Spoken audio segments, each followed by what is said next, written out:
y vi volar por en medio del cielo a otro ángel que tenía el Evangelio eterno para predicarlo a los moradores de la tierra, a toda nación, tribu, lengua y pueblo.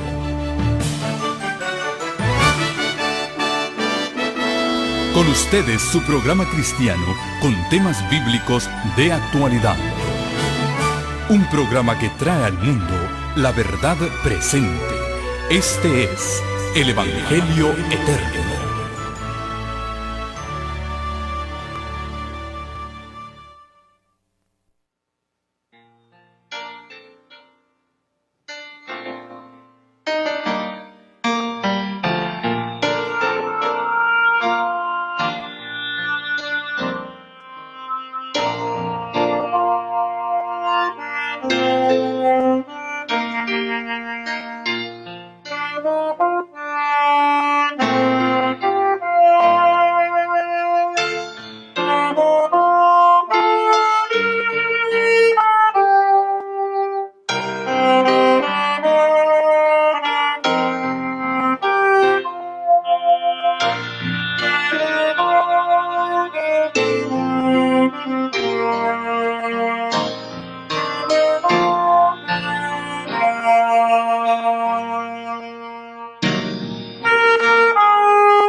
Agradecemos a Daniel por esa hermosa interpretación que él ejecutó para gloria de nuestro Dios.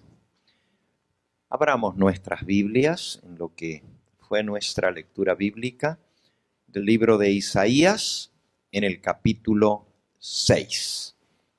Isaías, capítulo 6. Comenzando en el versículo 1. Isaías, capítulo 6, comenzando en el versículo 1 en adelante.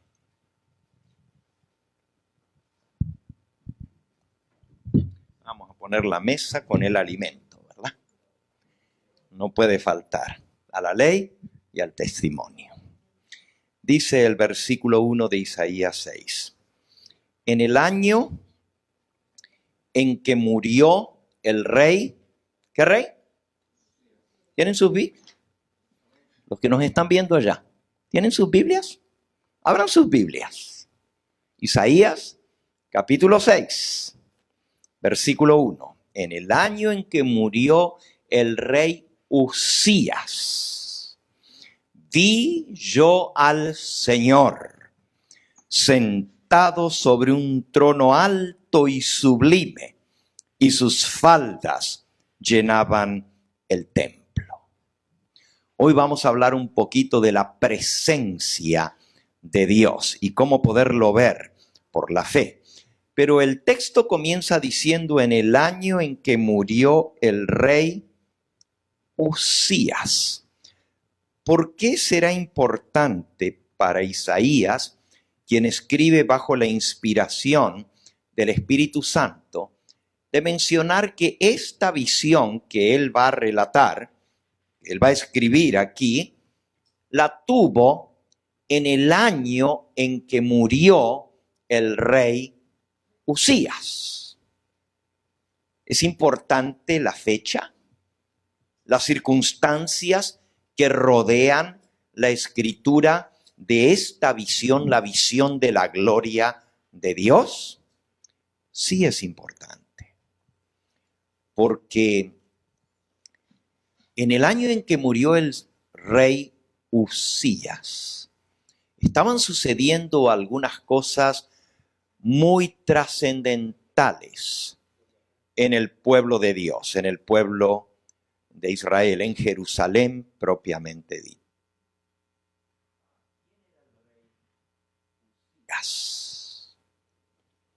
Otro nombre para el rey Uzías en la Biblia es Azarías. Tiene dos nombres, Uzías y Azarías. Lo pueden encontrar si buscan en Segunda de Reyes, capítulo 15. Segunda de Reyes, capítulo 15, está la historia del rey Uzías, de cuando él reinó. Ya vamos a ver por qué era tan trascendental el año en que murió el rey Uzías. Pero también lo vamos a comparar con Segunda de Crónicas 26. Segunda de Reyes 15 y Segunda de Crónicas 26. En Segunda de Reyes 15 nos cuenta la historia del reinado de el rey Azarías. Aquí no le llama Uzías, sino Azarías. Pero es el mismo rey Uzías, ahora lo vamos a ver. Dice, en el año 27 de Jeroboam, rey de Israel, comenzó a reinar Azarías, hijo de Amasías, rey de Judá. Ahora, el pueblo de Dios estaba dividido en dos reinos. El reino del norte, que tenía su capital en Samaria, estaba siendo gobernado por Jeroboam, y ese reino se llamaba Israel. El reino del sur, que tenía su capital en Jerusalén, es donde comenzó a reinar el rey Azarías o Usías. Así que hay dos reinos. El del norte, capital Samaria, rey Jeroboam. Y el reino del sur, capital Jerusalén, el rey ahora va a ser Usías o Azarías. El reino del norte estaba compuesto por 10 tribus. El reino del sur solamente 2 tribus. Había quedado dividido en 2 el reino de Israel. El reino del norte Israel, el reino del sur Judá. Y se llamaba Judá porque la tribu principal era la tribu de Judá, que había quedado leal a la dinastía de los descendientes del rey Salomón. En el norte, las 10 tribus habían seguido a otro rey, Jeroboam, y este rey, pues, se había rebelado contra el rey de Israel, que era un solo rey, Salomón, y su hijo era el que le tocaba reinar, pero él hizo un golpe de estado y separó las 12 tribus del norte, y él comenzó a reinar en el norte. Así, los reyes del sur y del norte son paralelos. Por más de 200 años hay 2 reinos. ¿Ok? Si seguimos leyendo sobre este Azarías, dice el versículo 2, cuando comenzó a reinar era de 16 años y 52 años reinó en Jerusalén. El nombre de su madre fue Jecolías de Jerusalén. E hizo lo recto ante los ojos de Jehová conforme a todas las cosas que su padre Amasías había hecho. ¿Cuántos años reinó Azarías? 52 años. Fue el reinado más largo de todos los reyes de Jerusalén. 52 años en el trono, este rey Azarías, hijo de Jecolías y de Amasías.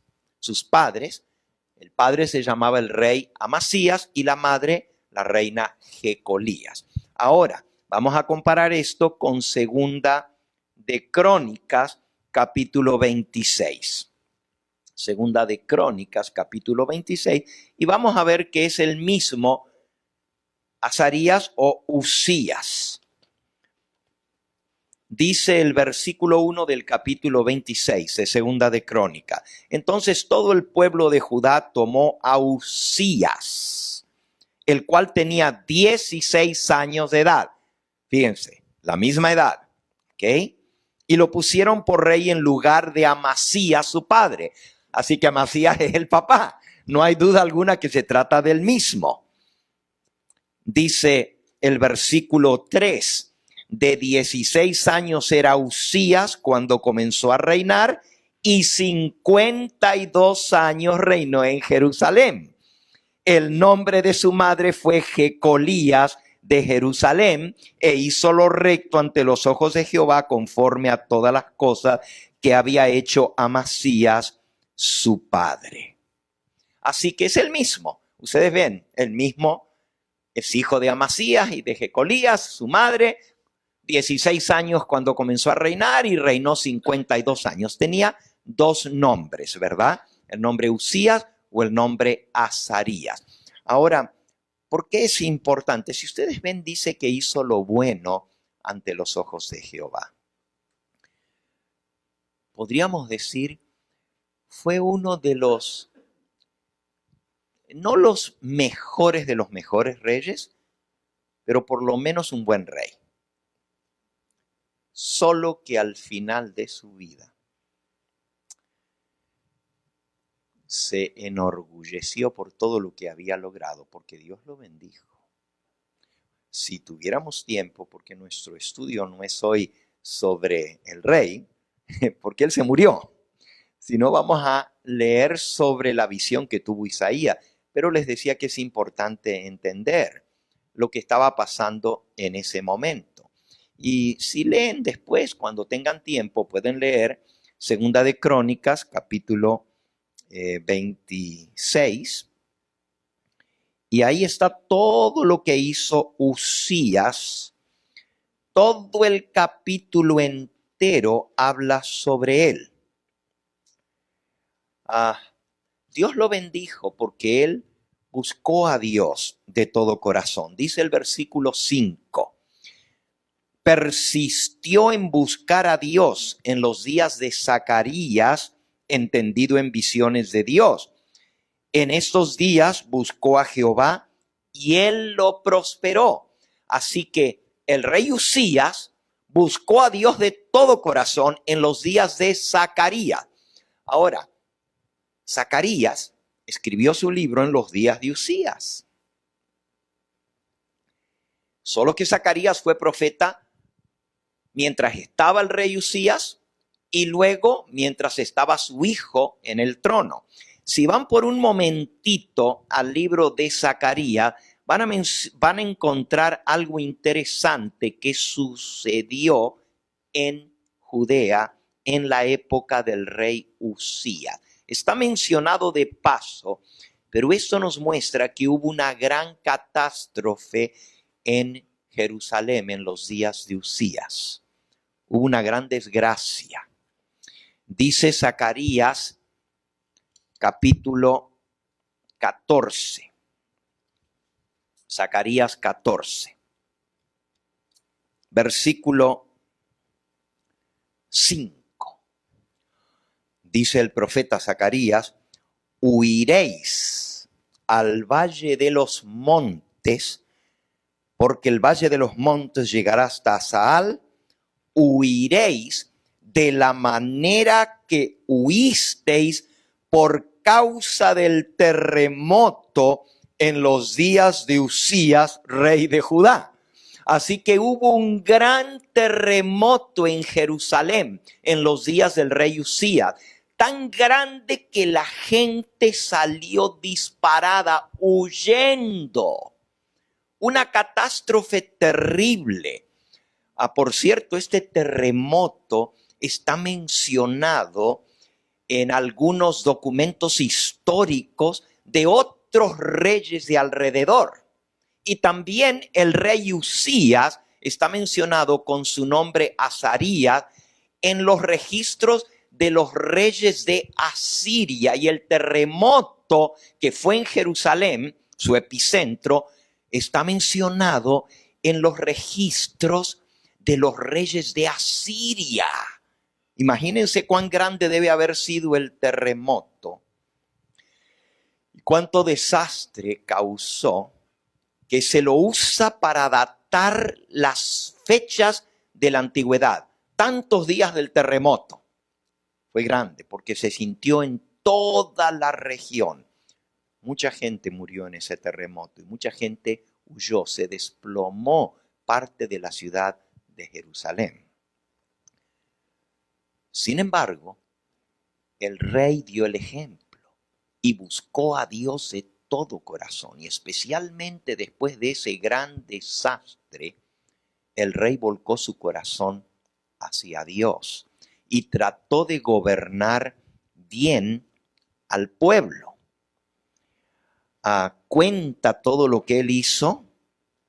Dios lo prosperó y amplió su territorio y llegó a recuperar todo el territorio que había tenido Salomón, porque Salomón fue el rey más próspero, y de todos los reyes que hubo, tanto en el norte como en el sur, Azarías o Uzías, fue el rey más próspero después de Salomón. Salomón es el más famoso, el que más tiempo, no el que más tiempo gobernó, pero el que más extendió el territorio y tuvo más poder y dominó a todos los enemigos. Salomón reinó 40 años, pero Uzías reinó, ¿cuánto? 52 años, y fueron años mayormente de paz para Jerusalén. Fueron años buenos. por el poderío que él tenía. No voy a leer todo el capítulo, pero se hicieron muchas cosas buenas durante el reinado de Usías. Su fama se extendió lejísimo. Incluso defendió la ciudad de una manera tremenda. Si se fijan en el versículo 14, dice, bueno, el 13 menciona el tremendo ejército que tenía el rey Usías. Dice, bajo la mano de estos estaba el ejército de guerra de 307.500 guerreros. ¿Ustedes saben lo que es un ejército? Ni los ejércitos de hoy en día tienen más de 300.000 soldados. Era un ejército, pero gigantesco lo que él levantó. Poderosos y fuertes, ayudaban al rey contra sus enemigos. Versículo 14, y Usías preparó para todo el ejército escudos, lanzas, yelmos, coseletes, arcos y hondas para tirar piedras. Así que los tenía bien armados. Invirtió en armamento este rey, es decir, la ciudad estaba bien protegida, la nación estaba en buenas manos, les temían. E incluso dice el versículo 15, e hizo en Jerusalén máquinas inventadas por ingenieros.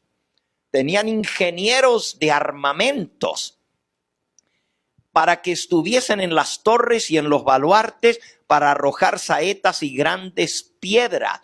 O sea, eran máquinas que les metían y tiraban. Ya no era solo con flecha, con arco, con espada, sino ahora tenían maquinaria de guerra para defenderse contra sus enemigos. Y dice, su fama se extendió lejos.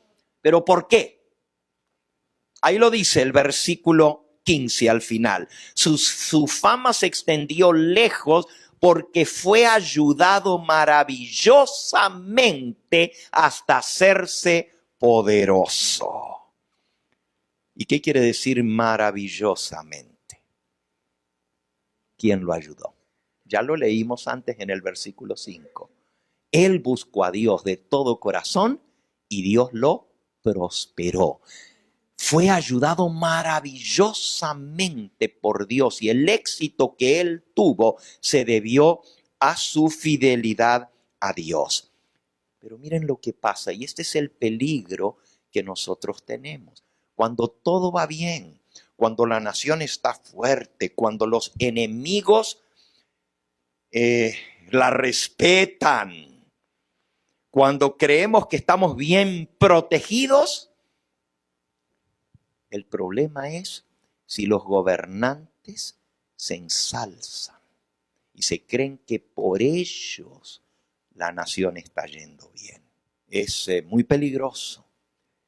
La mensajera del Señor nos dice en el libro La Educación, en la página 173, el capítulo La Historia y la Profecía, en la primera página. No lo traje, pero recuerdo lo que dice allí.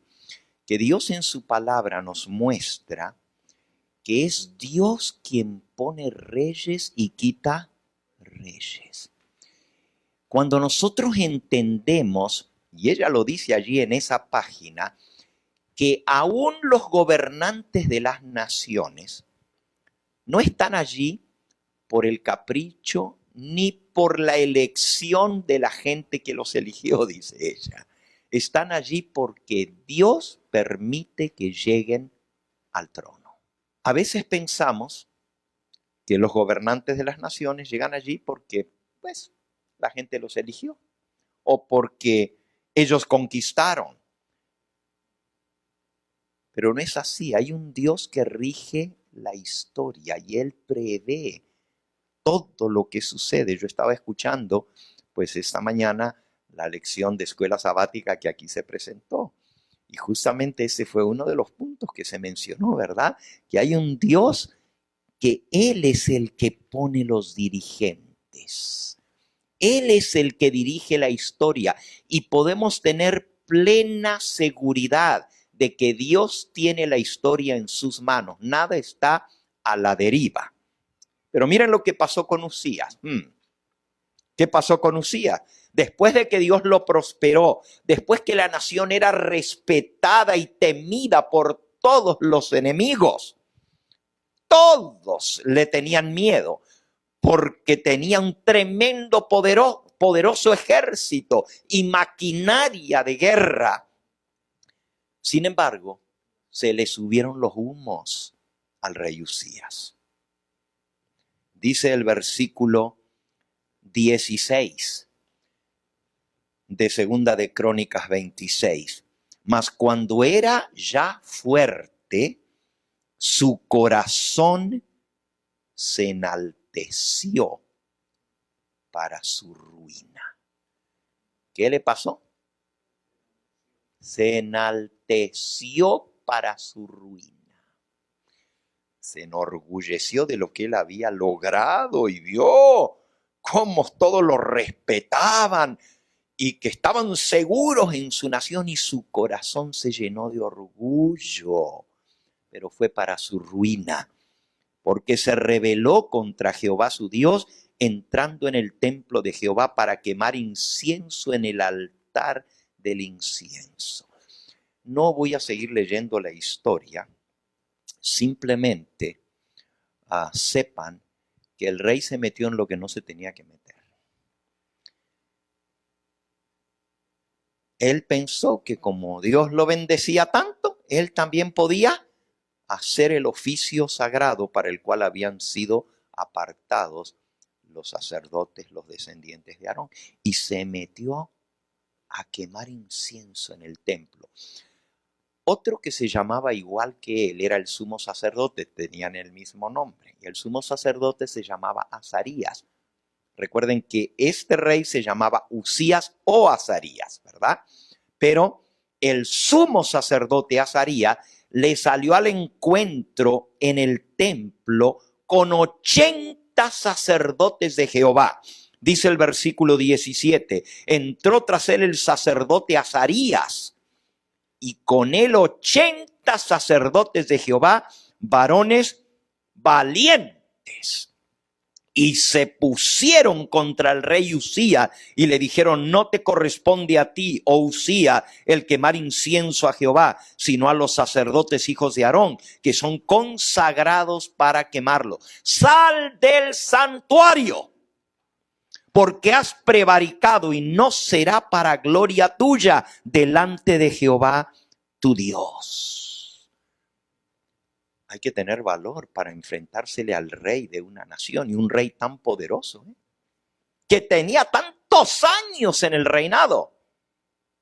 Aquí todavía no tenía los 52, pero estaba llegando allí. Fue al final de su vida que esto pasó.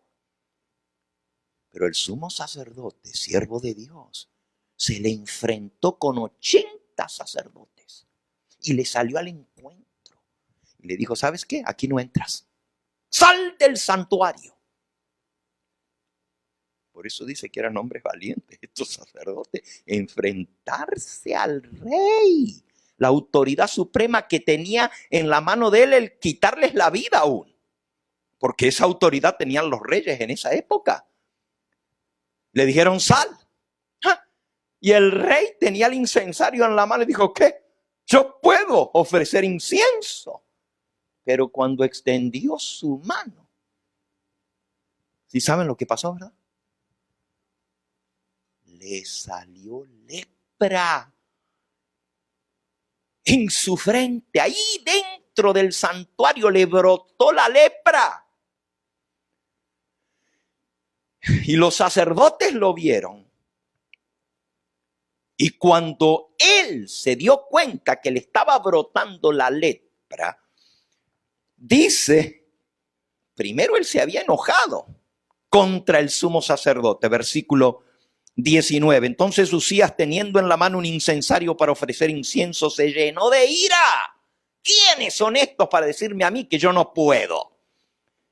Y en su ira contra los sacerdotes, la lepra le brotó en la frente, delante de los sacerdotes en la casa de Jehová, junto al altar. Y le miró el sumo sacerdote Azarías y todos los sacerdotes. Y aquí que la lepra estaba en su frente. y le hicieron salir apresuradamente de aquel lugar. Pero ahora el que estaba corriendo era el rey. Y Azarías también se dio prisa a salir porque Jehová lo había herido. Y así el rey Usías fue leproso hasta el día de su muerte. Le vino la lepra y tuvieron que aislarlo completamente. Dice aquí, dormía en una casa solo, nadie con él. Le pasó como a algunos, le está pasando hoy en día, que los aíslan, los ponen en cuarentena, porque la lepra era una enfermedad contagiosa. Y dice, y fue excluido de la casa de Jehová. Y Jotam, su hijo, tuvo a cargo la casa real, gobernando al pueblo de la tierra. Así que su hijo, que tenía 25 años de edad, tuvo que hacerse cargo del reino mientras él vivió, pero él murió leproso. Ahora, lo que estamos leyendo en Isaías pasa exactamente el año en que muere el rey Usías. Y Jotam, su hijo, llega al trono. Pero, ¿por qué es importante esto? Cuando nosotros descubrimos lo que Isaías estaba pensando, porque vean qué interesante. Si ahora volvemos a la historia de Isaías, o al capítulo 6 de Isaías, descubrimos que Isaías va a tener una visión del Señor. Y que en medio de esa visión, impresionante lo que él vio, impresionante, Dios lo llama. Y Dios dice, ¿a quién enviaré y quién irá por nosotros? Eso dice el versículo 8. Después dice Isaías, oí la voz del Señor que decía, ¿a quién enviaré y quién irá por nosotros? Y yo respondí, heme aquí, envíame a mí. Ahora, en el capítulo 6 del libro de Isaías aparece el llamado a Isaías. ¿Qué pasó con los 5 capítulos anteriores? A ver si me explico. Ya Isaías estaba como profeta, porque si ustedes van al capítulo 1 de Isaías, en el capítulo 1, dice, visión de Isaías, hijo de Amós, la cual vio acerca de Judá y de Jerusalén en los días de Usías, Jotam, Acaz y Ezequías, reyes de Judá. ¿Ok? Ya Isaías estaba de profeta. Y todo lo que ustedes leen en el capítulo 1, en el capítulo 2, 3, 4 y 5 es impresionante. Y lo que él vio fue la ruina que se venía sobre Jerusalén. Y hasta se para en el palacio Isaías y les dice a los gobernantes y a los dirigentes y al pueblo en general, ustedes son peores que los de Sodoma y Gomorra.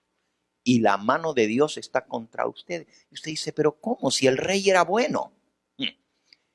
Esto que vino era cuando el rey se rebeló contra Dios. Y miren lo que le dice. Versículo 10 del capítulo 1. Príncipes de Sodoma, oíd palabra de Jehová, escuchad la ley de nuestro Dios. Pueblo de Gomorra. Wow, Isaías también tenía pantalones. ¿Y saben cuántos años tenía cuando Dios lo llamó al ministerio? Tenía 17 años de edad. Pero quiero que ahora se concentren en lo que les voy a decir. El llamado de Isaías está en el capítulo 6, pero él ya estaba de profeta antes. Entonces, ¿por qué Dios lo llama? Ahora voy a ir al libro Profetas y Reyes. Y vamos a descubrir lo que estaba pasando cuando Isaías tuvo la visión de su llamamiento.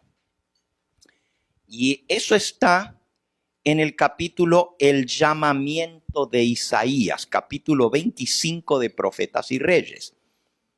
Dice así: el largo reinado de Uzías, también llamado Azarías, dice Elena de White, en la tierra de Judá y de Benjamín fue caracterizado por una prosperidad mayor que la conocida bajo cualquier otro gobernante desde la muerte de Salomón. Ya les dije, este fue el mayor rey, Azarías o Uzías, desde la época de Salomón. No había habido ni hubo otro rey tan próspero y que gobernó tanto tiempo y con tanta fama.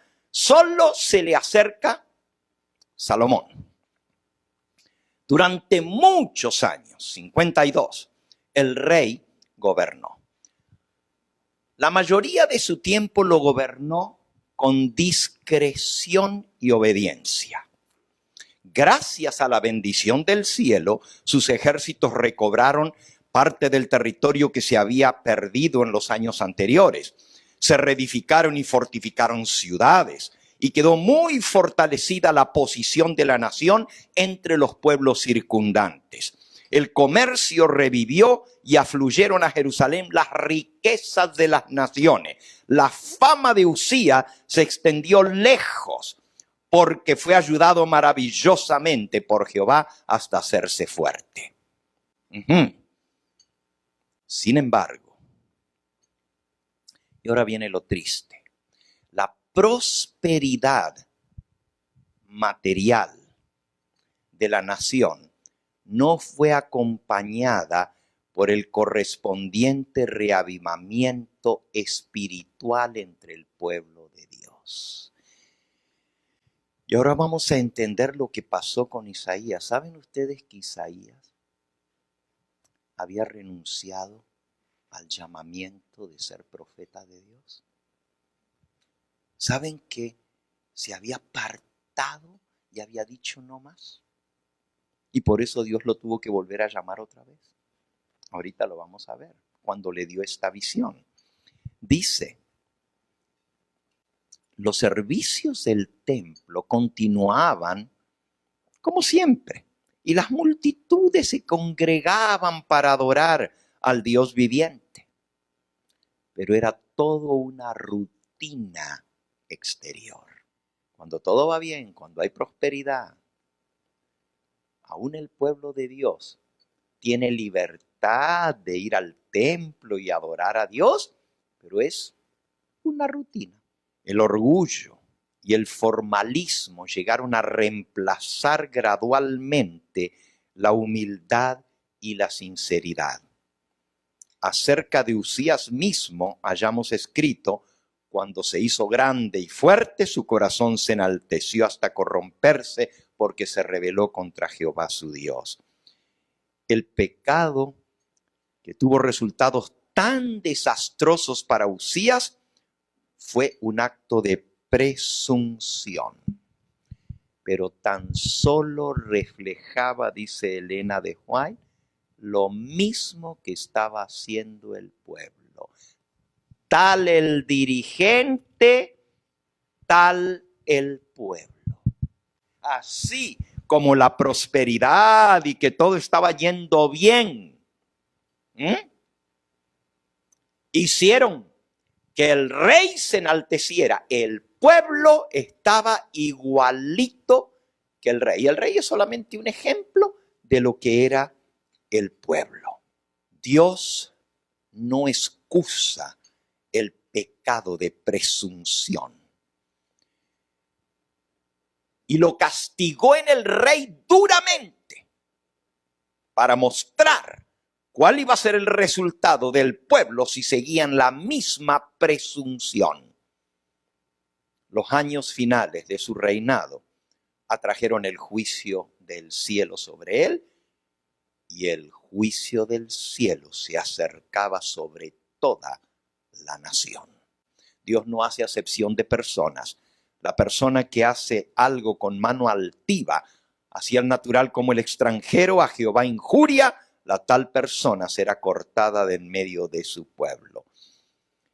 El castigo que cayó sobre Uzías, que quedó leproso y lo tuvieron que aislar, vivir solo en una casa. No se atrevían ni a llevarle la comida en persona por medio del contagio.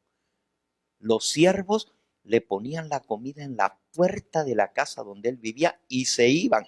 Y cuando estaban lejos, entonces salía el rey a recoger la comida, del terror que tenía la gente de infectarse con esa terrible enfermedad, la lepra. Cuando esto pasó, su hijo escarmentó. Dice aquí, el castigo que cayó sobre Uzías pareció ejercer una influencia refrenadora sobre su hijo. Joatam se llamaba. Este puso las barbas en remojo. Este dijo, si esto le pasó a mi papá, que era un rey tan grande, tan famoso, tan fuerte, pues yo tengo que andar bien, no sea que a mí me pase algo igual. Y por eso dice Primera de Reyes 15:34, que Joatam hizo lo recto ante los ojos de Jehová, hizo conforme a las cosas que había hecho su padre Uzías al principio. Sin embargo, no trajo una reforma al pueblo, y eso lo dice el versículo 35. Pero ahora voy al punto en que está la visión de Isaías. Aquí viene, y esta es la parte interesante.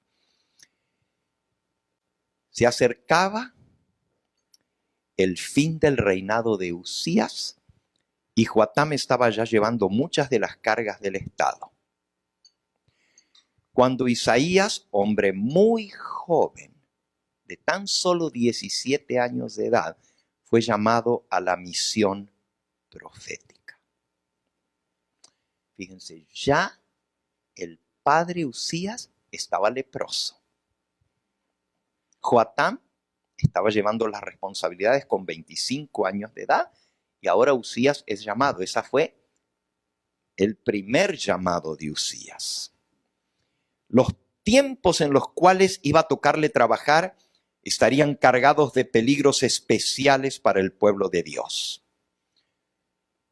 El profeta iba a presenciar la invasión de Judá por los ejércitos de Siria y el ataque del reino del norte, que se unió con Siria para atacar a su propio hermano, a Jerusalén.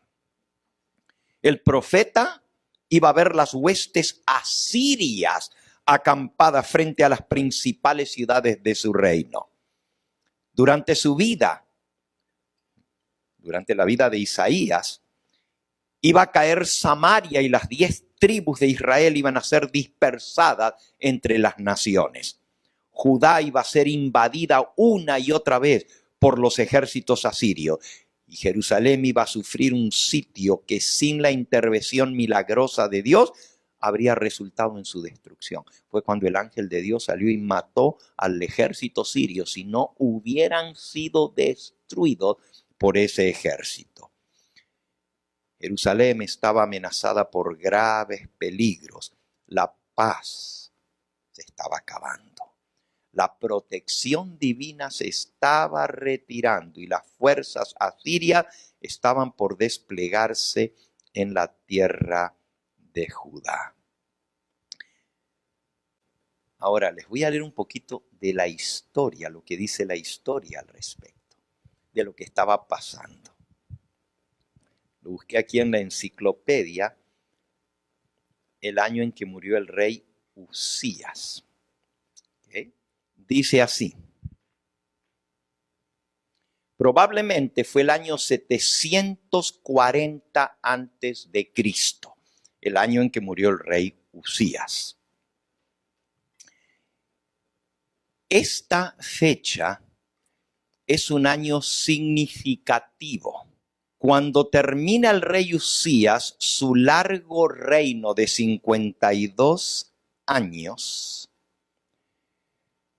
Isaías ve una visión donde Dios lo vuelve a llamar al oficio profético y le da un mensaje de reprensión para dar a Israel. Era un tiempo de peligro y crisis en la nación. El enemigo estaba a las puertas. El gran rey asirio, Tiglat-Pileser III, había llegado al trono 5 años antes que muriera el rey Usías, en el año 745 a.C.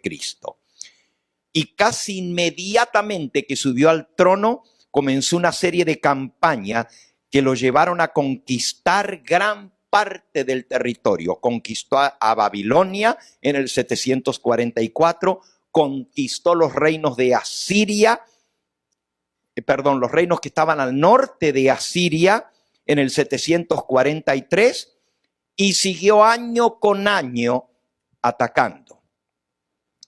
Tiglat-Pileser menciona al rey Azaría en un documento escrito en piedra en Asiria. Ese documento se encontró y está escrito el nombre del rey Azaría y le llama rey de Yahuda. Yahuda es Judea, rey de Judea. Y dice que era el principal oponente en la resistencia contra la agresión asiria. Entre todos los países de alrededor, él lidiaba la rebelión contra los asirios. Así que Azaría, como era un rey fuerte y con un tremendo ejército, era la cabeza de la coalición de naciones que se habían reunido para defenderse sobre Tiglat-Pileser III. Pero ahora, dice la enciclopedia, se muere Usías. ¿Qué pasaría? El hombre que había tomado una posición tan fuerte para defender contra el enemigo a la nación, acababa de morir. ¿Cuál sería lo que vendría sobre la nación? Los enemigos estaban a la puerta. ¿Qué pasaría? El pueblo de Dios no estaba preparado para hacer frente a la crisis que se venía. El ataque del enemigo asolaría su nación. Y parecía que el enemigo era invencible. Era solo cuestión de tiempo hasta que el ejército asirio tomara posesión de la nación y la controlara. Y controlaría el mundo también, porque se estaba extendiendo el enemigo por todas partes. Era solo cuestión de tiempo hasta que llegara dentro de sus muros. Nosotros no tenemos un enemigo de guerra a nuestro alrededor, pero hay un enemigo que está conquistando el mundo. Y es solo cuestión de tiempo, humanamente hablando, hasta que ese enemigo entre en nuestras puertas y conquiste. El gobernador de California dijo el jueves, y la verdad que alarmó. Todos los medios de comunicación no podían creer lo que él estaba diciendo. Newsom es el gobernador de California, dijo que si no se tomaban las medidas extremas que él tomó el jueves por la tarde, de cerrar todo, es decir, lockdown, así se llama, lockdown. Nadie puede salir. Él dijo que más de la mitad de la población de California sería infectada por el virus. Él dijo más de 25 millones de personas pudieran estar afectados por el virus en California, de los 40 millones de habitantes que tiene California, 42 millones. Por eso las medidas extremas que él tomó este jueves. El futuro parece incierto. Parece que no sabemos lo que viene, pero el enemigo está a las puertas.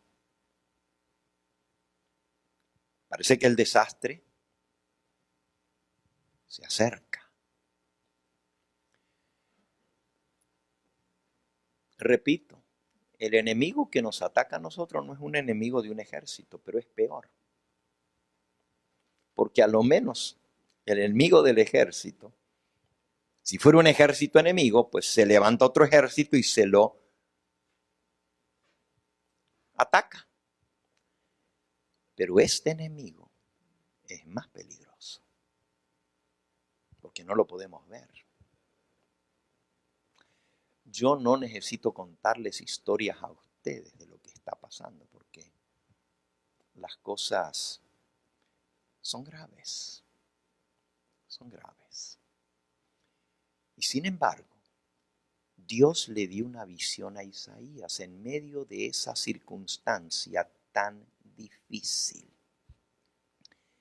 Fíjense lo que dice aquí. Ahora voy directamente al momento en que Isaías tuvo la visión del capítulo 6. Dice, la perspectiva era particularmente desalentadora. El enemigo estaba a las puertas, amenazando invadir. Pero el enemigo estaba también por dentro. Las condiciones espirituales del pueblo no estaban preparadas para lo que vendría. Ese era el problema más grave. No estaba el pueblo de Dios preparado para hacer frente a la crisis que venía. Había hombres que en su deseo de ganancias iban añadiendo una casa a otra, un campo a otro. Todo esto lo pueden leer en los primeros 5 capítulos de Isaías. La justicia se pervertía. No se manifestaba compasión hacia los pobres. Había hasta magistrados cuyo deber era proteger a los indefensos y ahí hacían oídos sordos a los clamores de los pobres y menesterosos, de las viudas y de los huérfanos. En tiempos de Isaías, la idolatría misma ya no provocaba sorpresa. Las prácticas inicuas habían llegado a prevalecer de tal manera en medio del pueblo de Dios que muy pocos permanecían fieles a Dios. Y los pocos estaban a punto de ceder al desaliento y la desesperación. Parecía que el propósito de Dios para Israel estuviera por fracasar y que la nación rebelde habría de sufrir una suerte similar a la de Sodoma y Gomorra. Frente a tales condiciones es cuando Dios le da la visión del capítulo 6 a Isaías.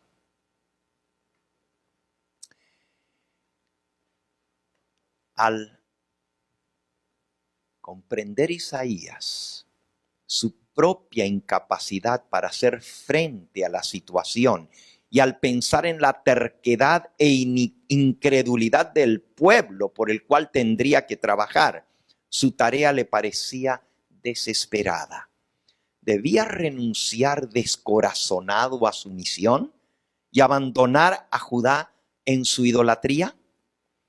¿Habrían de gobernar la tierra los dioses falsos en desafío al Dios de los cielos? Estos eran los pensamientos que embargaban a Isaías mientras se hallaba en el pórtico del templo. Ahora fíjense, Elena de White nos está diciendo exactamente lo que él estaba pensando, estando en el pórtico del templo. ¿Qué hago? No voy a seguir. Estaba desanimado, desalentado al ver la condición del pueblo y que no estaban listos para la emergencia que se venía encima. Si el pueblo hubiera estado preparado, no hay por qué temer, pero cuando el pueblo no está preparado, ahí sí, el temor tiene que venir. Y por eso hay tanta gente que tiene temor, porque no están preparados para la emergencia que se viene. Estos pensamientos embargaban a Isaías mientras se hallaba bajo el pórtico del templo. De repente, la puerta del velo interior del templo pareció retraerse.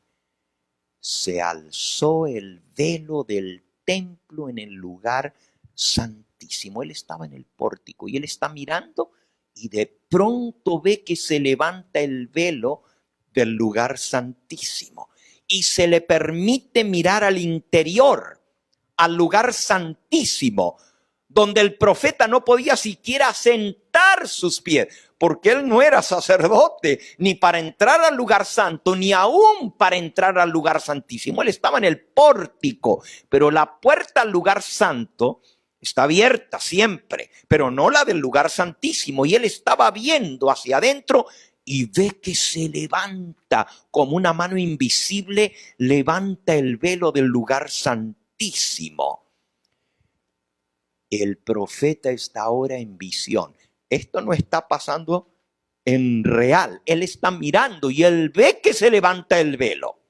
Pero ya esto es la visión.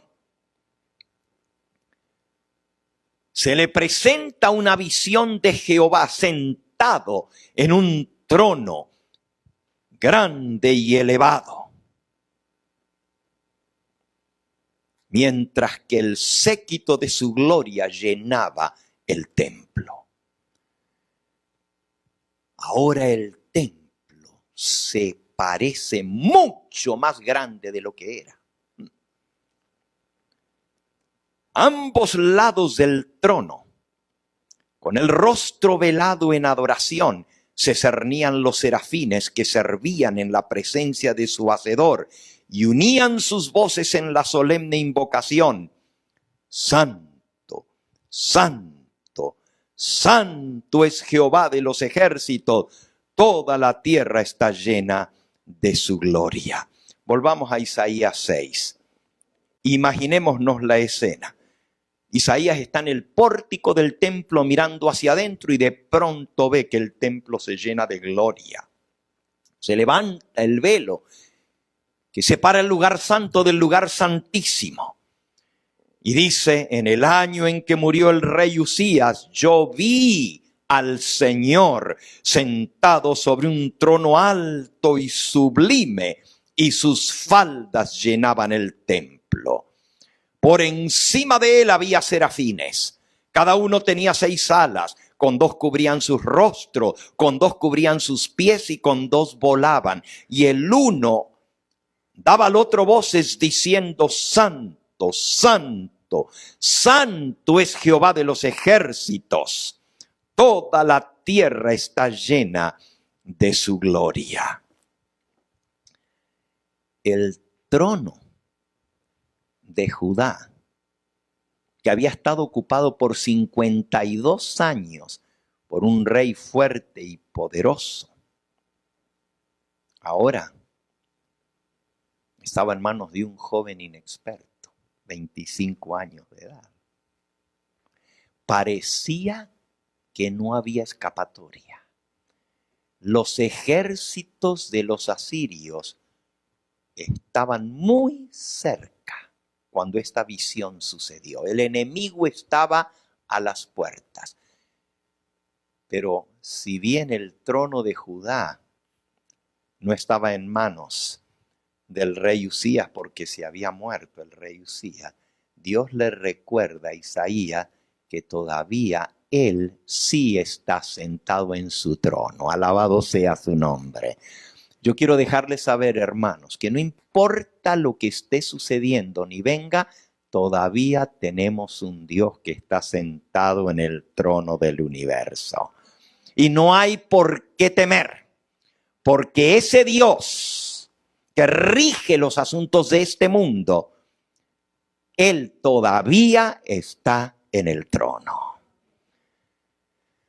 Y el hecho de que Dios está en el trono, para mí significa que no hay nada que pueda acontecer ni acaecer a sus hijos que no esté bajo el control del Todopoderoso. No importa lo que venga, Dios está en su trono. ¿Por qué vamos a temer?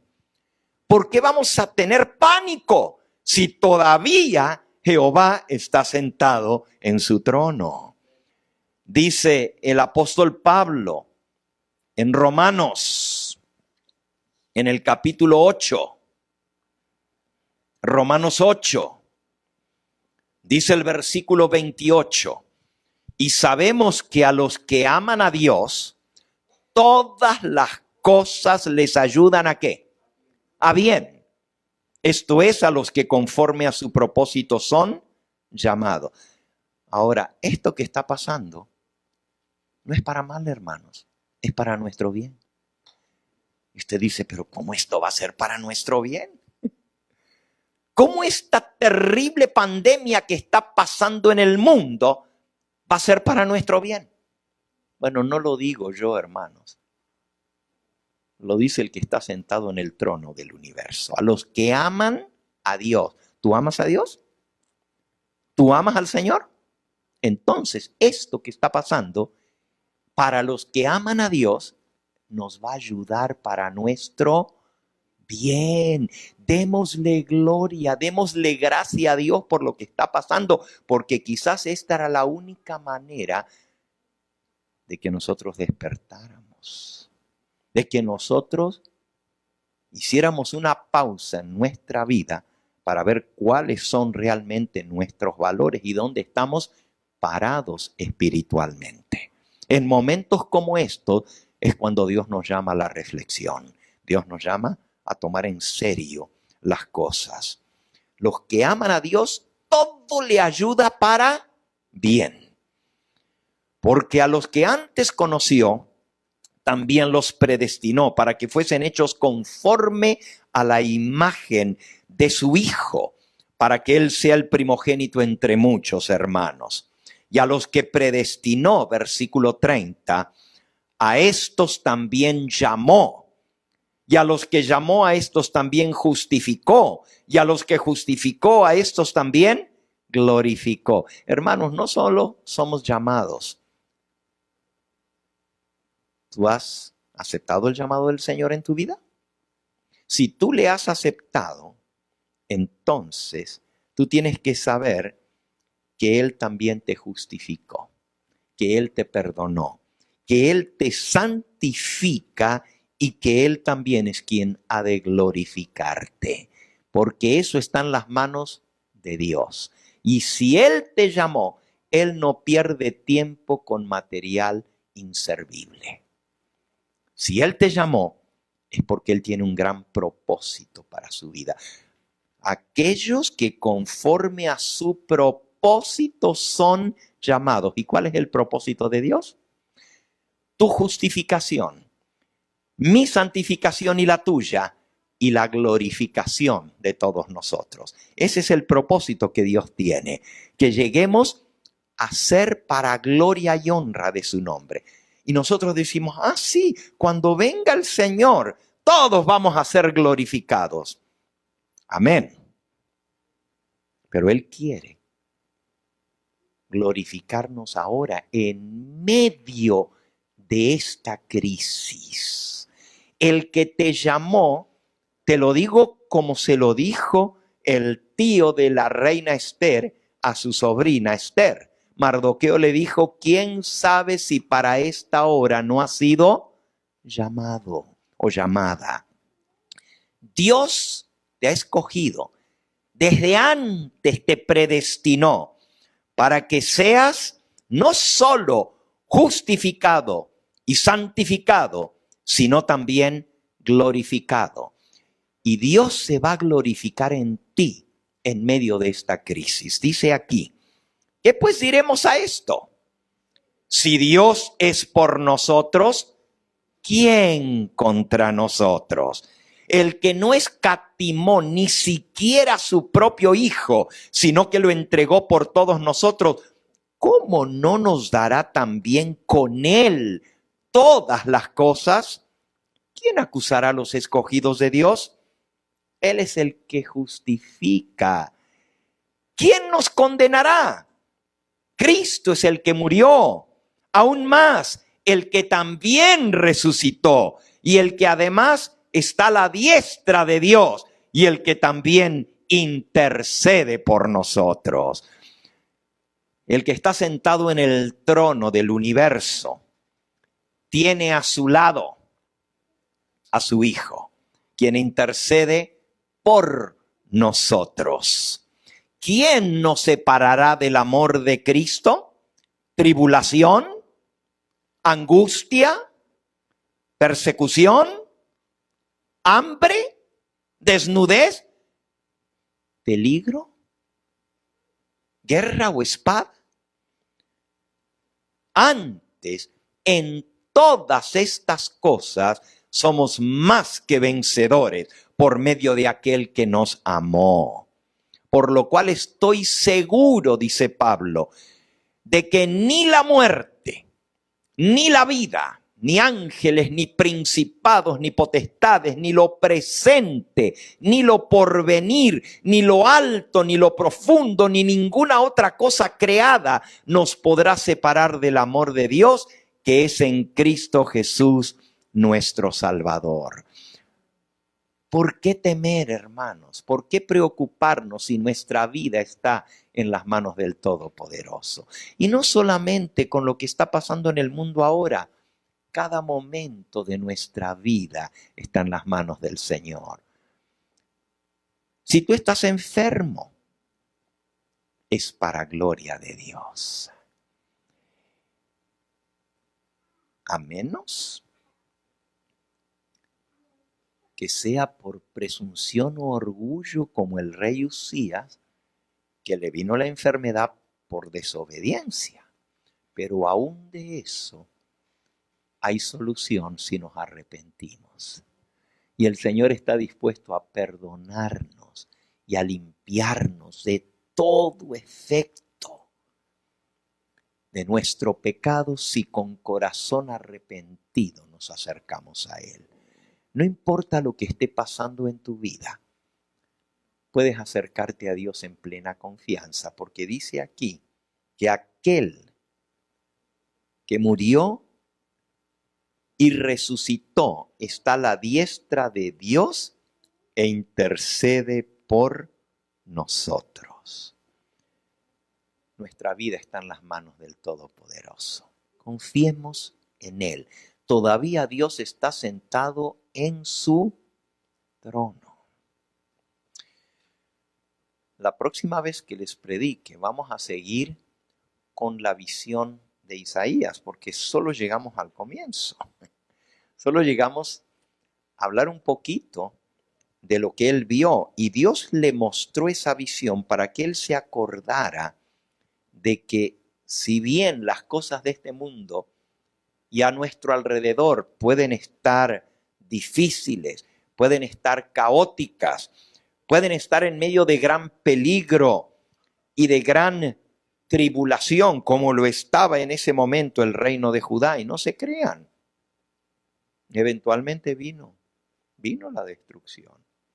Y a pesar de que Isaías trató de amonestar al pueblo, muchos escucharon, y por eso, porque él fue fiel en dar su mensaje, se postergó la destrucción de la nación por algunos años, pero ya en la época del profeta Jeremías iba a venir la destrucción de Jerusalén.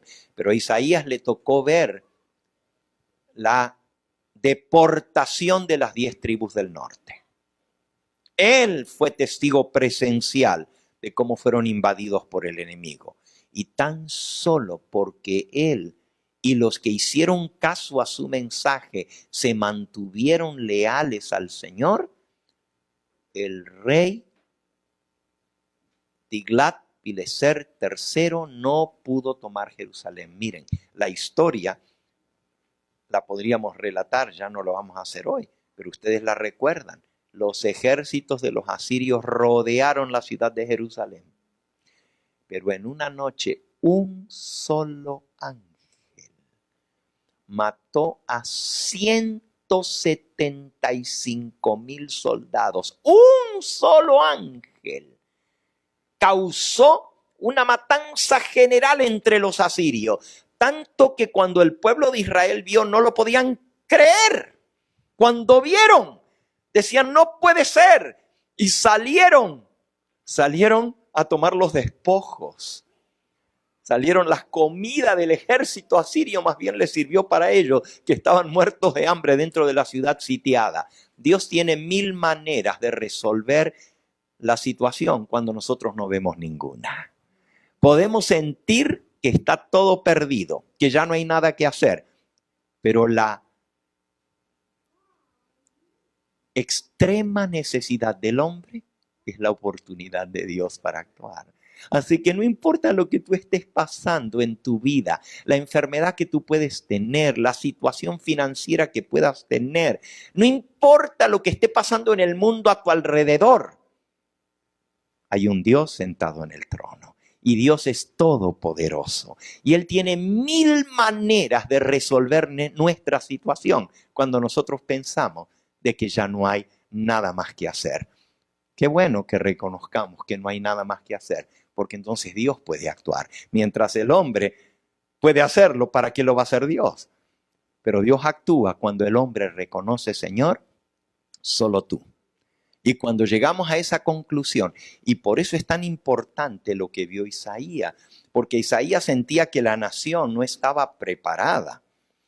Pero cuando él vio la presencia de Dios, fue él el que se sintió no preparado.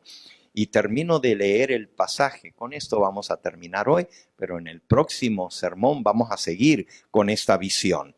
Dice, versículo 5. Entonces dije, después de que vio al Señor, entonces dije, ¡ay de mí, que soy muerto! Porque siendo hombre inmundo de labios y habitando en medio de un pueblo que tiene labios inmundos, han visto mis ojos al Rey, Jehová de los ejércitos. Y voló hacia mí uno de los serafines, teniendo en su mano un carbón encendido tomado del altar con unas tenazas. Y tocando con él sobre mi boca, dijo, he aquí que esto tocó tus labios, es quitada tu culpa y limpio tu pecado. Y después oí la voz del Señor que decía, ¿a quién enviaré? ¿Quién irá por nosotros? Y entonces respondí yo, heme aquí, envíame a mí. Antes de que el Señor nos pueda usar para hacer su obra, su cometido y su propósito, tenemos que ser limpios de nuestro pecado.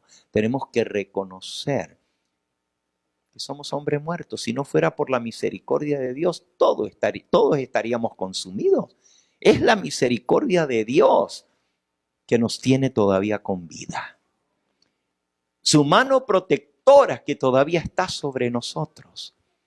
Y Él ha prometido que si nosotros con corazón humilde, en lugar de decir, yo estoy bien porque a mí no me dio el virus todavía, en vez de decir eso, debemos decir, Señor, soy hombre muerto. Soy pecador. Y lo que venga lo merezco. Pero confío en tu misericordia. Y por la fe tenemos que ver cómo el Señor toma el carbón encendido de su altar. Esta es la intercesión de Cristo. Él es el que toma los carbones del altar. Búsquenlo en el libro de Apocalipsis, en el capítulo 8, Apocalipsis capítulo 8, dice en el versículo 3, otro ángel vino entonces y se paró ante el altar con un incensario de oro, y se le dio mucho incienso para añadirlo a las oraciones de todos los santos sobre el altar de oro que estaba delante del trono. Y de la presencia del ángel subió a la presencia de Dios, de la mano del ángel subió a la presencia de Dios el humo del incienso con las oraciones de todos los santos. Y el ángel tomó el incensario y lo llenó del fuego del altar y lo arrojó a la tierra, y hubo truenos, voces y relámpagos y un gran terremoto. Y luego comienza la descripción de las 7 trompetas. El que toma el fuego del altar en su mano es Cristo. Pero el mismo fuego que sirve de juicio sobre el mundo, porque si vamos por un momentito a Ezequiel, en el capítulo 10, cuenta cómo el ángel toma con su mano los carbones de fuego encendidos. Ezequiel capítulo 10, dice el versículo 2, y habló al varón vestido de lino y le dijo, entra en medio de las ruedas debajo de los querubines y llena tus manos de carbones encendidos de entre los querubines y espárcelos sobre la tierra. Así que Jesús, nuestro intercesor, muy pronto se va a llenar sus manos de los carbones encendidos para tirarlos sobre la tierra, juicio sobre las naciones. Pero ese mismo que toma el carbón encendido y lo arroja sobre la tierra, es el mismo que con cuidado toma el carbón del altar de su intercesión y lo coloca sobre nuestros labios para quitar nuestro pecado y limpiar nuestra rebelión. Si nosotros arrepentidos venimos a Él. Este es el momento de buscar al Señor. Este es el momento de buscarle como nunca antes. Este es el momento de decirle, Señor, a tu misericordia estoy, soy pecador, como dijo Isaías. Isaías sabía que el pueblo estaba mal, pero él estaba tratando de hacer lo correcto y el pueblo no quería escuchar. Pero cuando él vio la presencia de Dios, se sintió lo que él realmente era.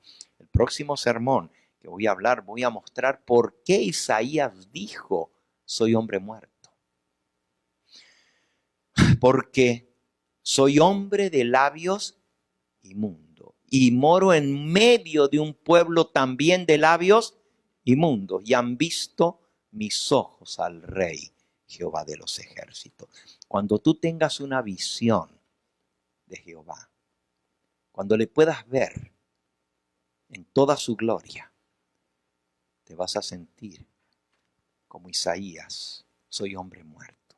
La santidad de Dios nos hace ver lo que nosotros realmente somos. Cuando nos sentimos que estamos bien es porque no hemos visto la presencia de Dios, porque no nos hemos allegado a Él. Todo aquel que reconoce la presencia divina, reconoce su pecado. Fue Job el que dijo, de oídas te había oído, mas ahora mis ojos te ven, y por tanto me arrepiento en polvo y ceniza. Cuando Job vio la presencia de Dios, se sintió lo que realmente era. Cuando Isaías vio al Rey Jehová de los ejércitos, dijo, soy hombre muerto.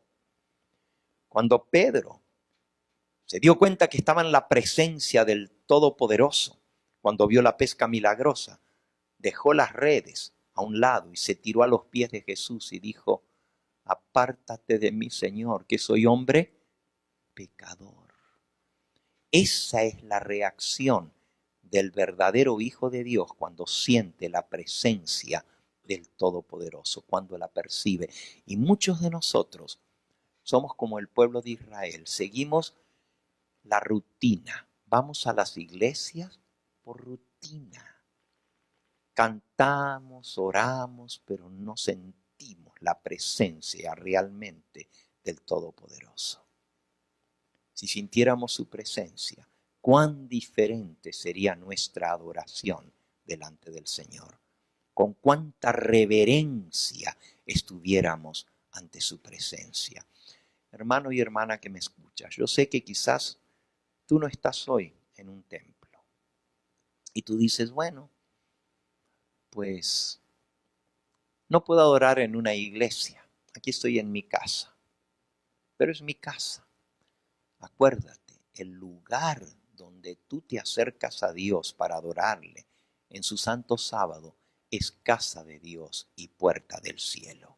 Ojalá que estos días, los que sean que no podamos reunirnos en nuestras iglesias para adorar al Señor, apartemos un lugarcito en nuestro hogar y que eso llegue a ser casa de Dios y puerta del cielo. Pero que no lo hagamos livianamente. Voy a ver el televisor, me voy a tirar tranquilamente con mis pies arriba del sillón y a mirar la televisión. Total, pues aquí puedo escuchar tranquilito, acostado en mi sillón, el sermón que está dando el pastor Gambetta. Ojalá que, siendo que no hemos podido reunirnos en las iglesias, en el lugar donde estemos, adoremos al Señor, sintamos su presencia. De nada sirve quedarme en mi casa si no voy a adorar al Señor en su santo templo. Y recuerden, donde están 2 o 3, dijo Jesús, reunidos en mi nombre, yo estoy en medio de ellos. Y es la presencia del Señor lo que santifica ese lugar. Dice la mensajera del Señor. Voy a leerles aquí la cita. La verdadera reverencia hacia Dios, Profetas y Reyes, del mismo libro, la verdadera reverencia hacia Dios nos es inspirada por un sentido de su infinita grandeza y un reconocimiento de su presencia. Este sentido del invisible debe impresionar profundamente todo corazón. La presencia de Dios es el que hace tanto el lugar como la hora del culto que sean sagrados. Así que no importa donde tú estés, es el momento y el lugar donde estás, lo hace sagrado la presencia de Dios. Pero si nosotros no percibimos esa presencia de Dios, lo vamos a tomar. Bueno, pues hoy estoy en mi casa. Hoy me acuesto en la cama y calentito aquí voy a ver el televisor. Y déjame decirte, el Señor quiere que le adoremos en su santo sábado. Donde quiera que estemos, debemos tener el reconocimiento de su presencia. Santo y temible es su nombre, sigue diciendo Profetas y Reyes. Santo y temible es su nombre, Salmo 111, 9. Los ángeles se velan el rostro. ¿Notaron lo que leímos en Isaías? Los serafines tienen 6 alas. Con 2 cubren sus rostros, con 2 cubren sus pies y con los otros 2 volaban.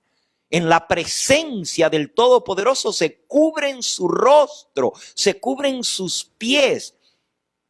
Con qué reverencia debieran pronunciarlo nuestros labios, puesto que somos seres caídos y pecaminosos. Debemos caer ante su presencia y decir con Isaías: soy hombre muerto, porque siendo hombre de labios inmundos y habitando en medio de un pueblo de labios inmundos, han visto mis ojos a Jehová, el Rey de los ejércitos.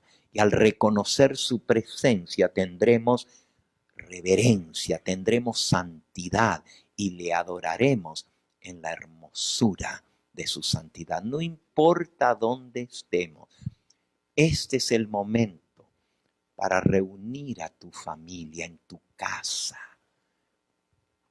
para traer a tus hijos en tu torno, Y si tú eres un abuelito, una abuelita, para reunir a tus nietos, para enseñarles lo que tú sabes.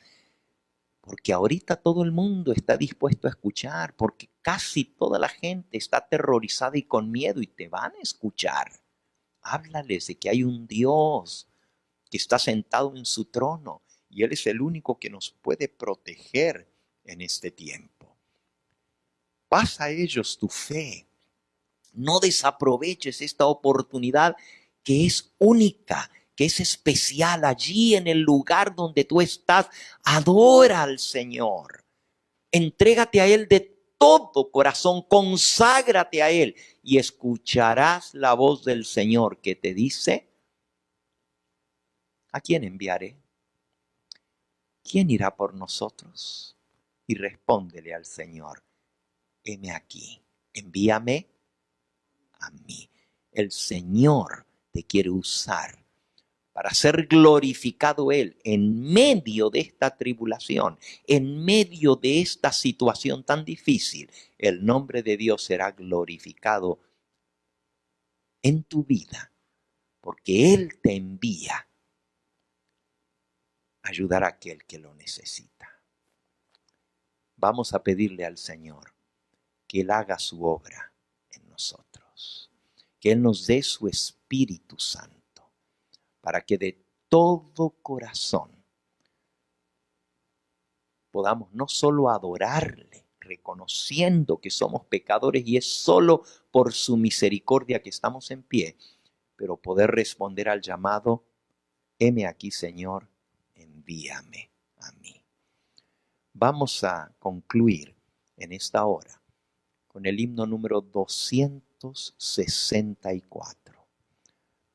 Padre, a tus pies me postro.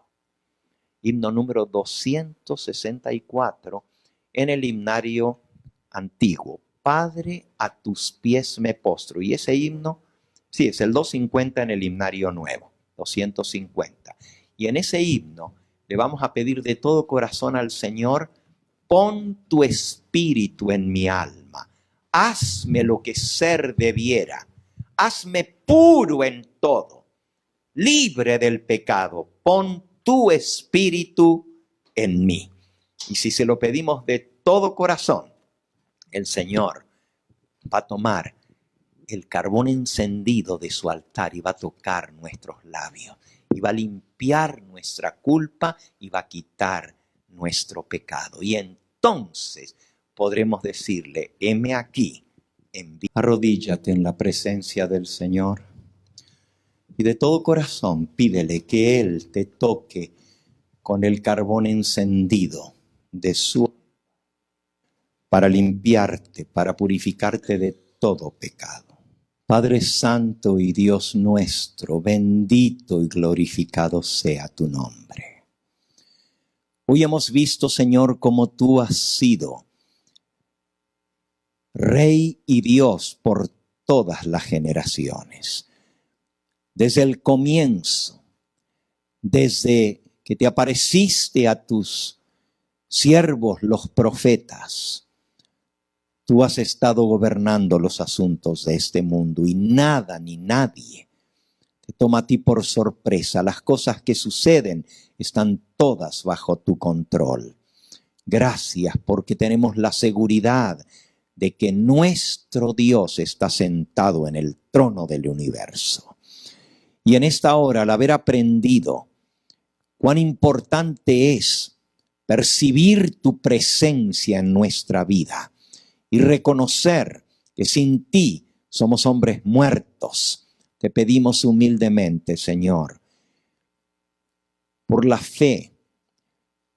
Te vemos sentado en ese trono alto y sublime que llena la tierra de tu gloria. Vemos las orlas de tu vestido ondeando, lleno de gloria, y a Jesús intercediendo por nosotros. Y pedimos que el Señor, nuestro Salvador, presente los méritos de su sacrificio, el incienso sobre el altar, para que esta, nuestra oración, sea acepta delante de ti. Y por la fe le vemos tomando los carbones encendidos de ese altar de intercesión y aplicando los méritos de Cristo a nuestra vida, limpiándonos de pecado, quitándonos toda culpa y dándonos un corazón limpio, renovando un espíritu recto dentro de nosotros. Y ahora, Señor, después de que tenemos la seguridad de tu perdón, humildemente te decimos: heme aquí, Señor, envíame a mí. Escuchamos tu voz llamándonos a proclamar tu mensaje, a cumplir tu propósito para nuestra vida.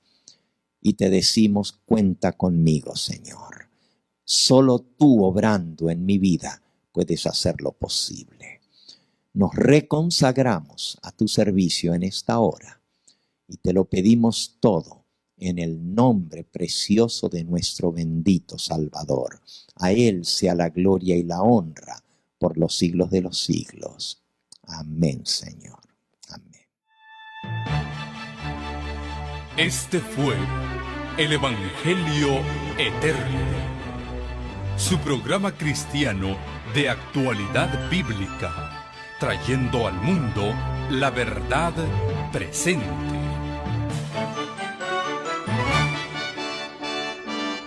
Y vi volar por en medio del cielo a otro ángel que tenía el Evangelio Eterno, para predicarlo a los moradores de la tierra, a toda nación, tribu, lengua y pueblo.